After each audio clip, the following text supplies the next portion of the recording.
के 2 पैराग्राफ हम पढ़ चुके हैं। आज इस 18वें सूत्र के तीसरे पैराग्राफ को हम देखने वाले हैं।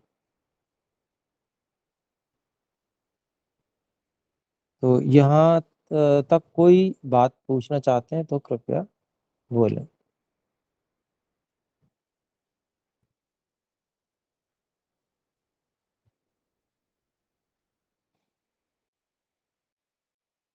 जी, तो ठीक है, हम आगे बढ़ सकते हैं।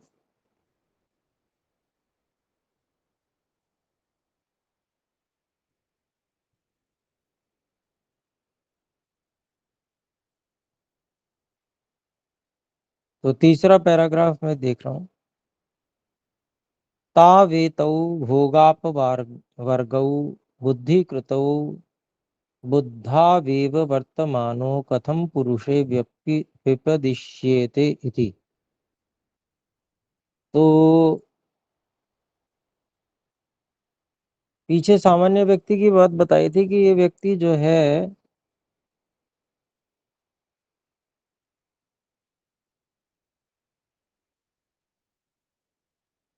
जिस प्रकार से संसार को देख रहा होता है,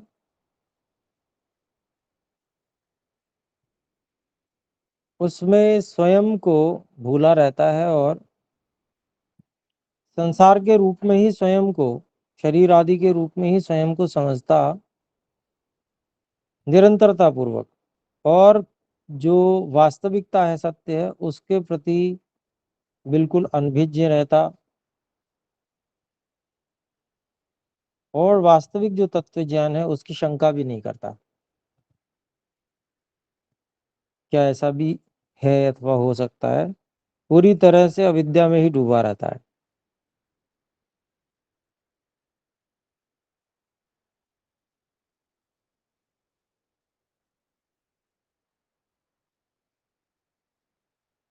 जबकि होना ये चाहिए कि आत्म स्वरूप में अवस्थित रहे व्यक्ति,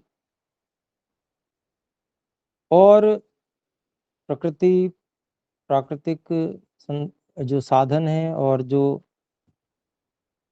दृश्य है, उस सबसे अप्रभावित रहना चाहिए। परंतु अपना स्वरूप मिथ्या, गलत समझता हुआ प्रभावित होता रहता है। तो उसको यहाँ पर प्रश्न के रूप में रख रहे हैं। तौ एतौ, वो दोनों भोग अपवर्गौ, भोग और अपवर्ग, बुद्धि कृतौ, वास्तव में जो महत तत्व है, बुद्धि है, उसके द्वारा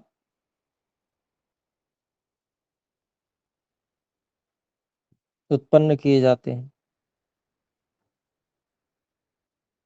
बुद्धि अगर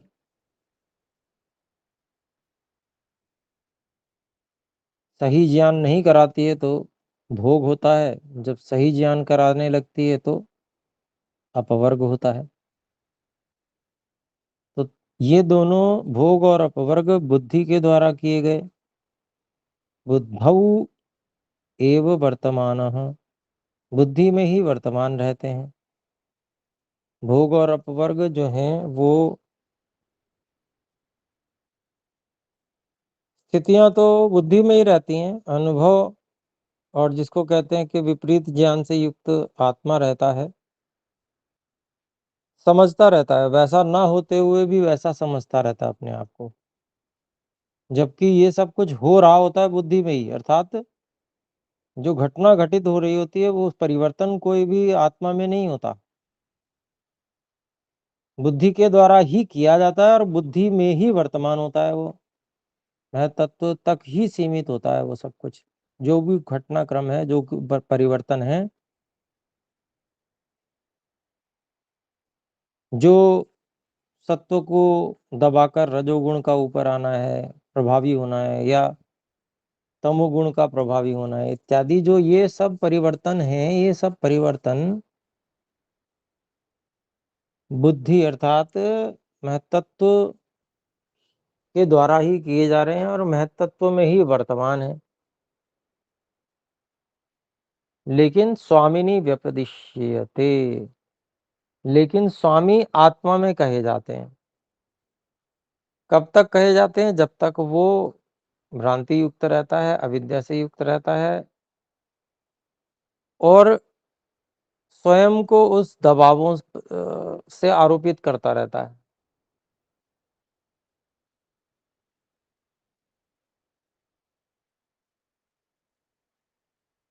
तो कहते हैं क्यों ये पुरुष में कहे जाते हैं, जबकि हैं तो नहीं पुरुष में बिल्कुल भी।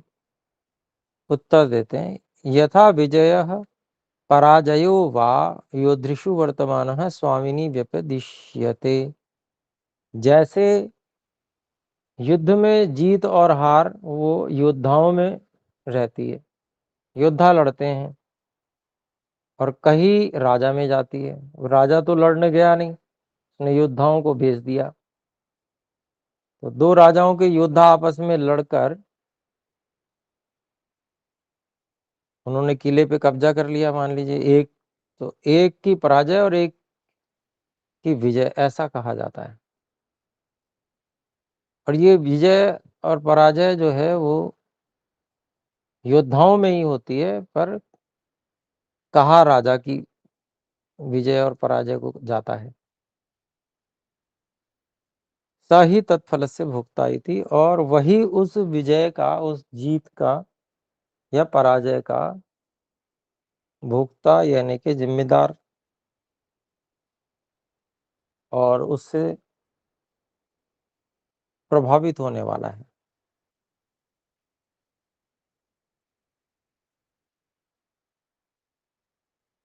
एवं बंध मोक्ष बुद्धौ एव वर्तमान। ऐसे बंध और मोक्ष जो है बुद्धि में ही वर्तमान है, तत्व में ही वर्तमान है। पुरुषे व्यपदिश्यते, लेकिन कहे आत्मा में जाते हैं। साही तत्फल से भोक्ता ही थी, वो ही आत्मा ही उसके फल का भोगता है।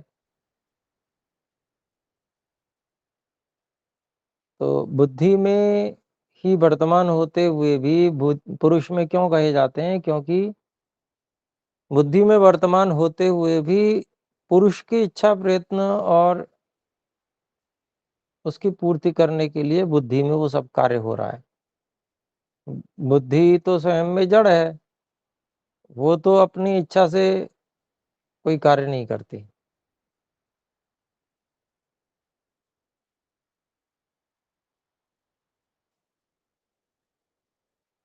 तो इच्छा और प्रयत्न जीवात्मा का है, तो इस कारण से कथन भी बंध और मोक्ष का पुरुष में ही कहा जाता है, वही उस भोग और मोक्ष का फल का भोगता है।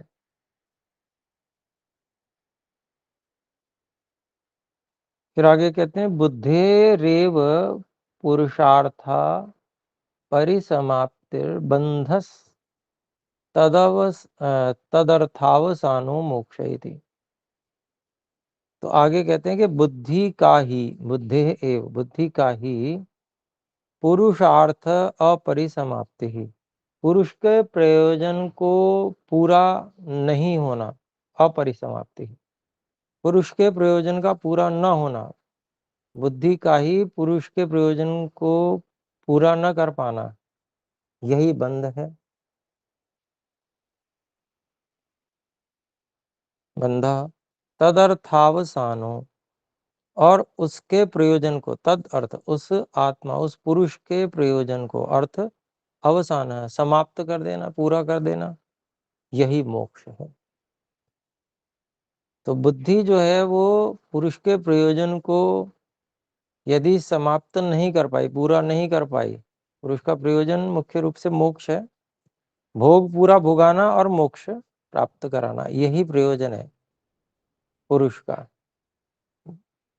भोग भोगना अर्थात जो कर्म किए थे उसके अनुसार पूरा फल भोगना, जो आरूढ़ हो चुके हैं प्रारब्ध के रूप में, उनका फल भुगाना, ये भोग हो गया। और मोक्ष हो गया छूट जाना प्रकृति से पूरी तरह से। ये दोनों प्रयोजन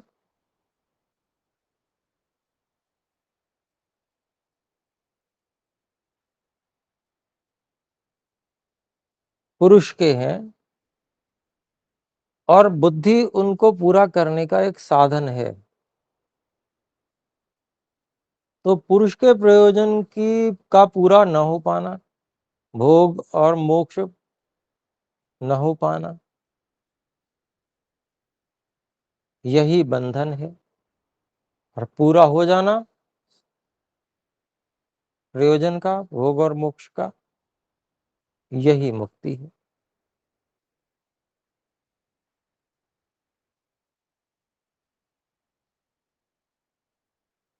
आगे कहते हैं एतेन ग्रहण धारण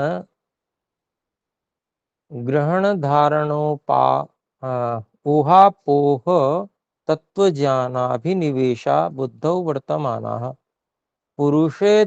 पुरुषेध्यापित सद्भावाः। तो इसी प्रकार से एतेन, ये जो बातें कही गई इन्हीं के द्वारा, ग्रहण धारण उहापोह तत्वज्ञान अभिनिवेशा बुद्धौ वर्तमान।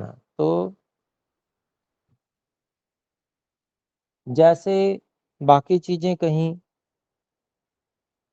बंध और मोक्ष ये बुद्धि में वर्तमान हैं और कहे पुरुष में जाते हैं, ऐसे ही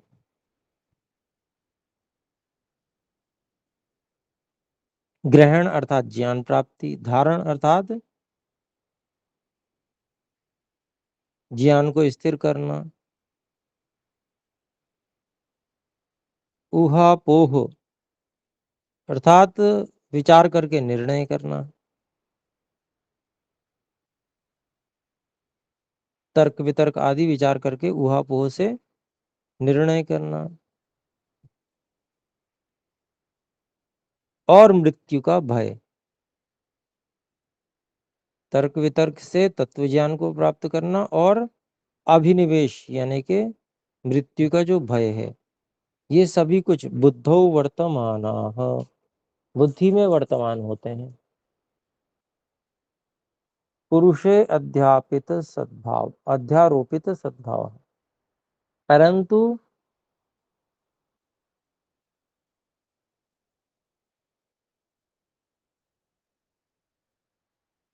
इनका जो कथन है वो पुरुष में आरोपित किया जाता है।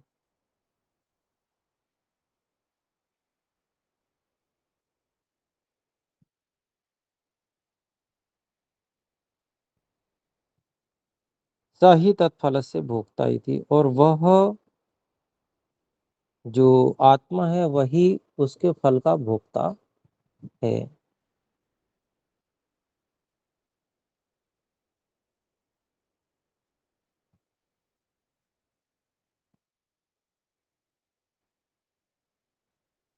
तो किस प्रकार से वह भोक्ता है, इसको यहाँ पर बताया गया है। आत्मा, आत्मा में कुछ हो नहीं रहा है घटित, लेकिन फिर भी उसको उसके ही प्रयोजन से सब हो रहा है, इसलिए उसको ही भोक्ता कहा जाता है।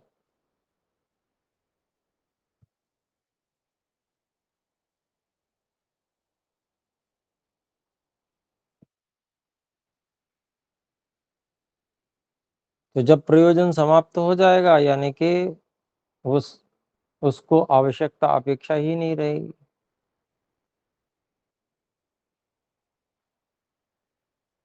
उसको ये ज्ञान हो जाएगा कि मैं अलग हूँ इससे और मुझे इसकी अपेक्षा नहीं है, ये मेरे लिए हेय है। तो जिस चीज को हेय समझ लिया वो चीज निवृत्त हो जाएगी, अर्थात प्रकृति बुद्धि इत्यादि, और जिसको उपादेय माना वो प्राप्त हो जाएगा।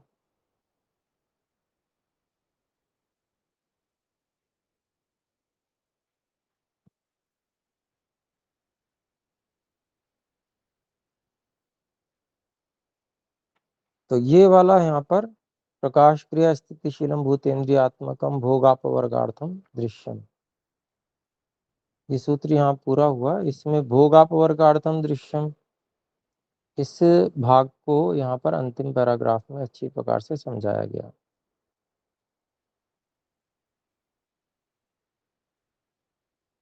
तो भोग अपवर्ग जो है दोनों आत्मा के लिए ही है। तो अगले सूत्र की ओर चलते हैं अपने लोग। 19वां सूत्र। उसकी भूमिका है पहले, दृश्यानाम गुणानाम स्वरूप भेदावधारणार्थम इदम आरभ्यते।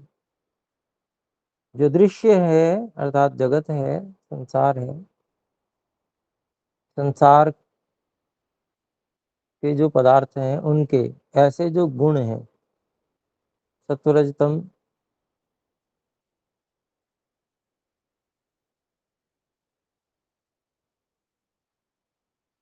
क्योंकि सारा दृश्य जो जगत है वो इन्हीं गुणों से मिलकर बना है, तो इनको दृश्य ही कहा गया है सत्वरजतम को।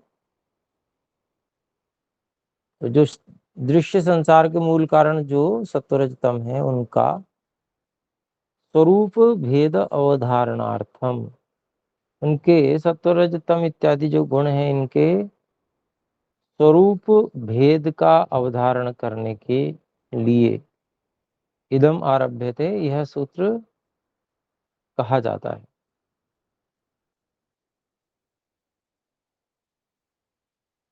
तो सत्वरज तम का स्वरूप नहीं है, बल्कि सत्वरज तम जो दृश्य के रूप में आए हुए हैं, है ना, गुणानाम दृश्यानाम ऐसा समझेंगे।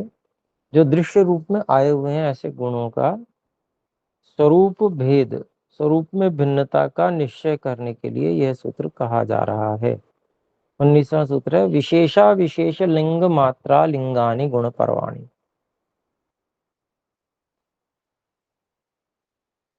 अभिप्राय क्या हुआ? जो सत्व रज तम आदि गुण है, ये तीन गुण हैं जो मूल तत्व हैं, इनकी इनसे जो संसार बनता है, तो उस संसार में क्या क्या है, तो उसमें दो चीजें बताई, विशेष और अविशेष। पहले बताई विशेष। विशेष उसे कहते हैं जो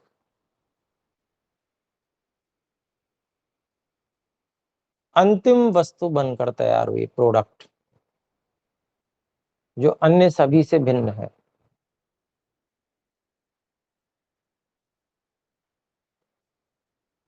जैसे पृथ्वी जल अग्नि वायु आकाश ये स्थूलभूत हुए, तो इनमें पृथ्वी बिल्कुल अलग है आकाश आदि से, तो ये विशेष हो गए, जिनमें विशेषता है, स्वयं में भिन्नता है।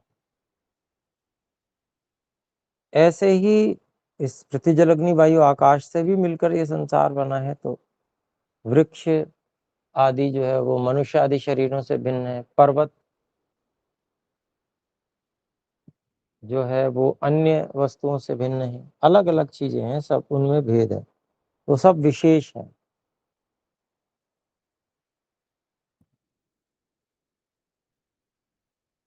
तो इसी प्रकार से हम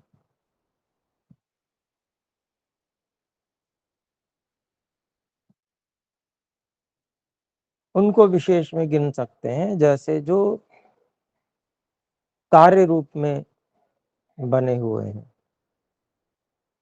जैसे जो तन्मात्राएं हैं वो अहंकार से बनी हुई हैं,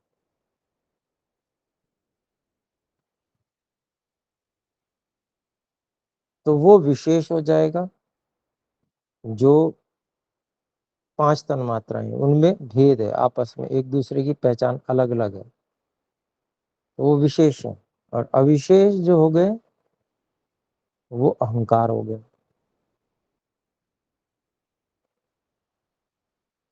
तो अविशेष क्या क्या है? जो कारण बने हुए हैं वो सब अविशेष है। जैसे स्थूल भूतों के लिए जो सूक्ष्म भूत हैं वो अविशेष हैं। पृथ्वी और पृथ्वी से बनी हुई जितनी भी वस्तुएं हैं उन सब में जो गंध तन्मात्रा है वो अविशेष है, सब में एक समान लगी हुई है वो, इसलिए वो अविशेष है, ऐसे समझना चाहिए। ऐसे ही जो अहंकार है वो 5 तन्मात्राओं में अविशेष है।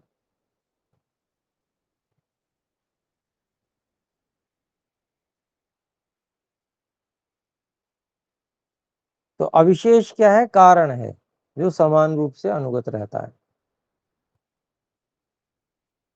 फिर लिंग मात्र और अलिंग।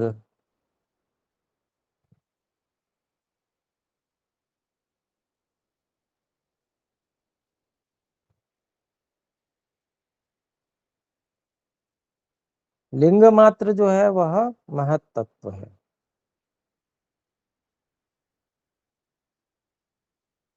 और जो अलिंग है वो प्रकृति की सत्व रज तम अवस्था है, साम्यावस्था। सत्व रज तम की साम्यावस्था वो अलिंग है। लिंग मतलब जिसकी पहचान आरंभ हो गई है, यानी कि जो पहचान में आने लगा है, तो वो सबसे पहला तत्व जो पहचान में आया वो है बुद्धि तत्व, महतत्व, तो वो लिंग है। और अलिंग वो है अर्थात जिसकी कोई पहचान की ही नहीं जा सकती, जो बिल्कुल साम्य अवस्था में बिल्कुल अप्रकट रहती है प्रकृति, तो वो अलिंग है। इस ये जो है ये 4 चीजें जो बताई, विशेष, अविशेष, लिंग मात्र और अलिंग, ये गुणों की पोरियां हैं, अवस्थाएं हैं अलग अलग। सत्वरज तम की अनेक अवस्थाएं हैं। सत्वरज तम इन इन अवस्थाओं में रहते हैं। जैसे कोई गन्ना होता है उसकी पोरियां होती हैं अलग अलग, तो वो पोरियों से केवल इतना समझना चाहिए, वो इसलिए उदाहरण में है क्योंकि एक के बाद वो क्रम से होती हैं, पहली पोरी फिर दूसरी फिर तीसरी फिर चौथी, है ना, ऐसे ही ये भी क्रम से है। कि अलिंग यानी कि सत्व रज तम की साम्यावस्था, इस अवस्था में भी प्रकृति रहती है, ये एक पोरी हो गई। अगला क्रम आया कि ये सत्व रज तम से परमात्मा इसको महत्त्व रूप में बनाते हैं, लिंग रूप में बनाते हैं, ये भी एक क्या हो गई? अवस्था विशेष हो गई, ये भी एक पोरी हो गई। क्रम से दूसरा नंबर इसका है। फिर तीसरी अवस्था जो है वो अविशेष होगी, महत्त्व हो गया। और विशेष में फिर आपका 5 तन मात्राएं आ गई। ऐसे ही अविशेष में 5 तन मात्राएं आ गई और विशेष में 5 स्थूल भूत आ गए। ऐसे अभी इसको हम भाष्य में अच्छे से समझेंगे। तो आइए भाष्य में देखते हैं। व्यास भाष्यम। तत्राकाश वग्न्युदक भूमयो भूतानि।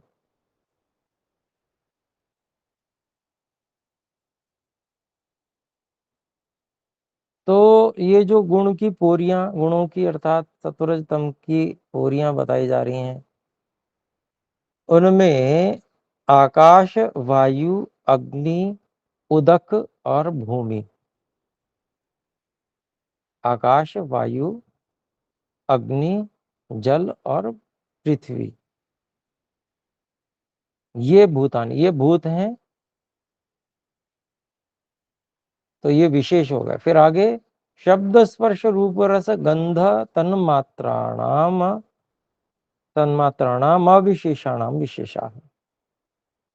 तो शब्द स्पर्श रूप रस गंध, ये जो तन्मात्रा हैं, इन तन्मात्राओं रूपी अविशेषों के ये आकाश, वायु, अग्नि, उदक और भूमि, ये भूत जो है विशेष है।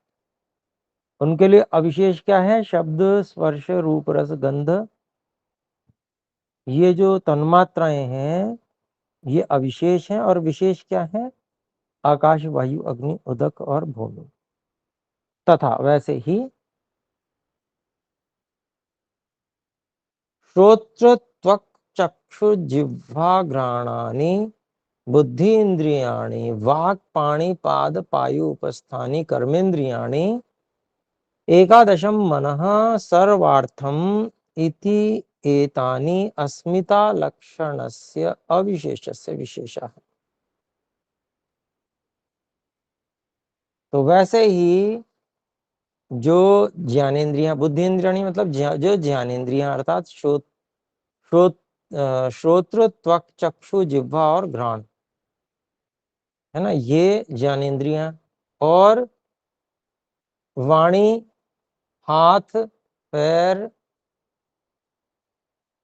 गुदा और उपस्थ, ये गुदा और मूत्रेंद्रिय, ये कर्मेंद्रियां, और 11वां मन, एकादशम मन, 11वां मन सर्वार्थम, सभी के लिए जो एक समान प्रयोग में आता है, जो कर्मेंद्रिय और ज्ञानेन्द्रिय दोनों सभी के लिए प्रयोग में आता है, सहायता करता है, ऐसा जो मन है एकादशम 11वां।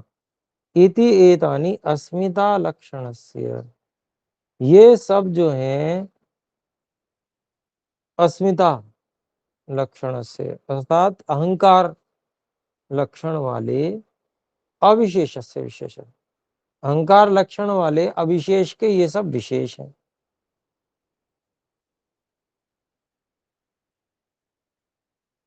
गुणानामेश गुणानामेश षोडश को विशेष परिणाम है। तो ये गुणों, यह जो है एष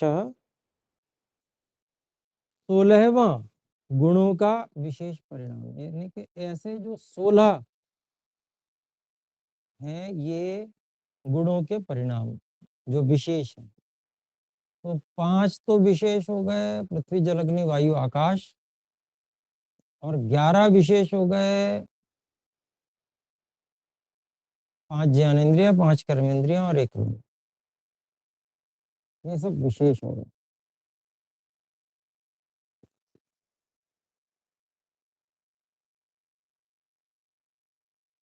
तो ये 16 जो है विशेष परिणाम है। फिर कहते हैं षड अविशेष, 6 अविशेष है। तद्यथा शब्द तन्मात्रम, स्पर्श तन्मात्रम, रूप तन्मात्रम, रस तन्मात्रम, गंध तन्मात्रम चेति। तो अब अविशेष क्या है, मतलब कारण कौन कौन बनते हैं, वो है शब्द तन्मात्र, स्पर्श तन्मात्र, रूप तन्मात्र, रस तन्मात्र और गंध तन्मात्र।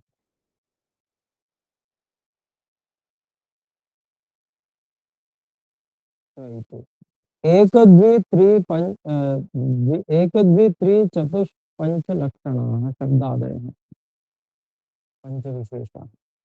तो 1 लक्षण वाले, 2 लक्षण वाले, 3 लक्षण वाले, 4 लक्षण वाले और 5 लक्षण वाले जो शब्द आदि हैं, ये 5 विशेष हैं।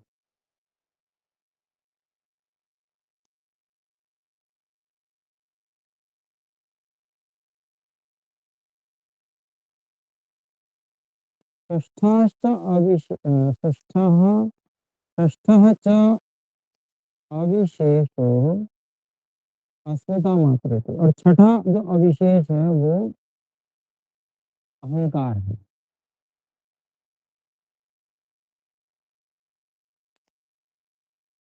तो विशेष कौन है, वो जो अंतिम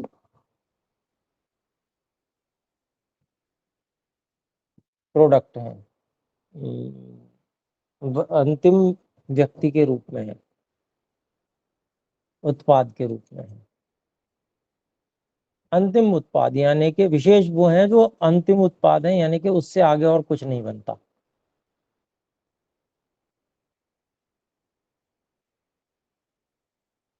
जैसे इंद्रियां हैं तो इंद्रियों से आगे और कुछ नहीं बनता, मन है तो मन से आगे कुछ नहीं बनता, तो वो है विशेष, यानी कि अंतिम छोर।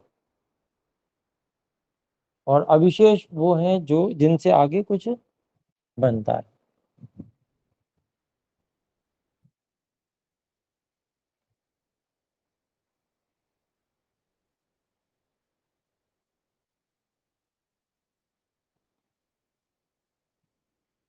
तो एते सत्ता मात्र से आत्मनो महतः षड विशेष परिणाम।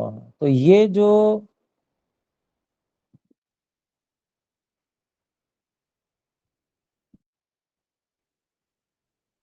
छह अविशेष परिणाम हैं, ये छह अविशेष अवस्थाएं हैं, ये अपनी सत्ता मात्र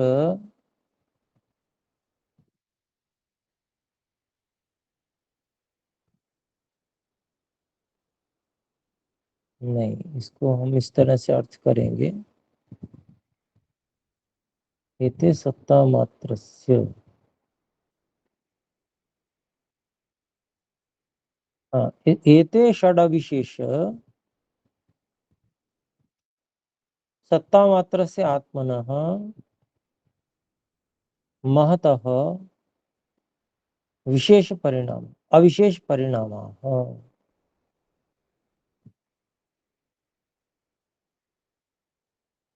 तो ये सब जो हमें अविशेष के रूप में बताए गए हैं, यानी कि पांच तन्मात्राएं और एक जो अहंकार है, ये सभी छह अविशेष जो हैं,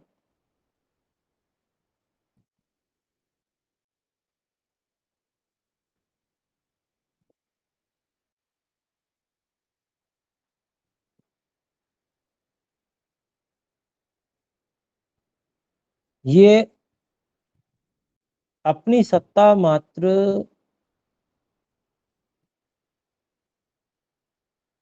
से अभिव्यक्ति स्वरूप वाले हैं।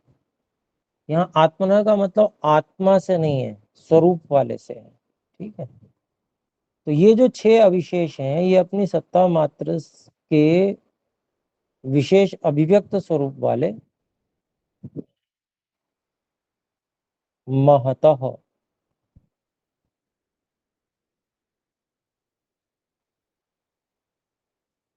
महतत्व के अविशेष, और महतत्व अर्थात बुद्धि के अविशेष परिणाम है। बने ये बुद्धि से ही है सभी।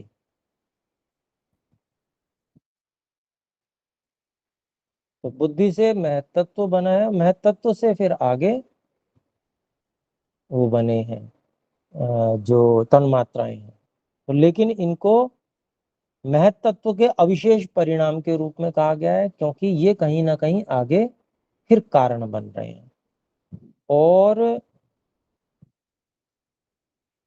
महतत्व के विशेष परिणाम यानी कि वो अंतिम परिणाम हो गए, तो है सब वो महतत्व के ही परिणाम, ऐसा करके व्याख्या करने का ढंग है। यत्तत् परम विशेषेभ्यो लिंग मात्रम महत्तत्वम तस्मिन्नेते सत्ता मात्रे महति आत्मनि अवस्थाया विवृद्धि काष्ठाम अनुभवन्ति।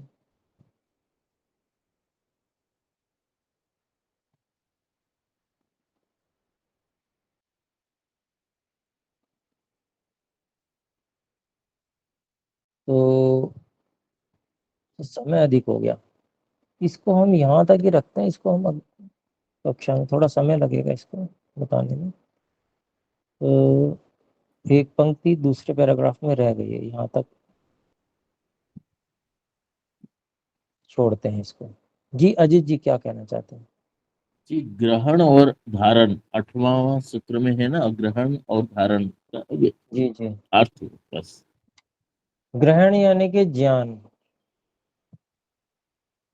बुद्धि के जो और भी कार्य है ना, केवल भोग बंध और मोक्ष ही नहीं है कार्य, और भी बहुत सारे कार्य है ना, तो उसमें से ये सारे कार्य अलग से और गिनाए गए। इन्हीं से ग्रहण धारण ऊहापोह तत्व ज्ञान अभिनिवेशा बुद्धो वर्तमान, ये सब कार्य होते बुद्धि में है, लेकिन पुरुष में अध्यारोपित किए जाते हैं। पुरुष अपने ऊपर आरोपित करता है, ये मतलब है। जब बंध अवस्था में और विद्या अवस्था में रहता है, तो ये जितने कार्य होते हैं, ये ज्ञान होना, है ना, और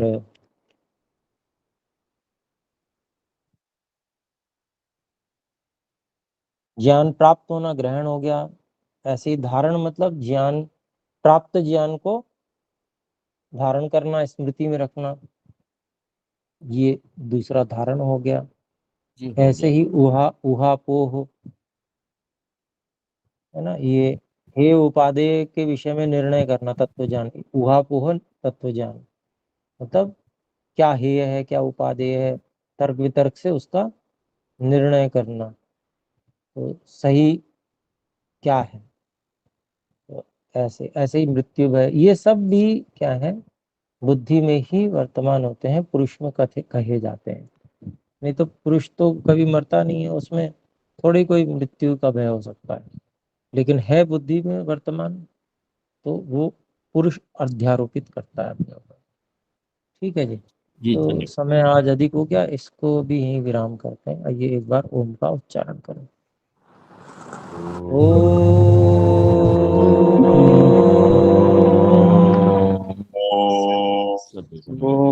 सर्वेभ्यो नमः, सभी को सादर नमस्ते। धन्यवाद आचार्य जी, नमस्कार।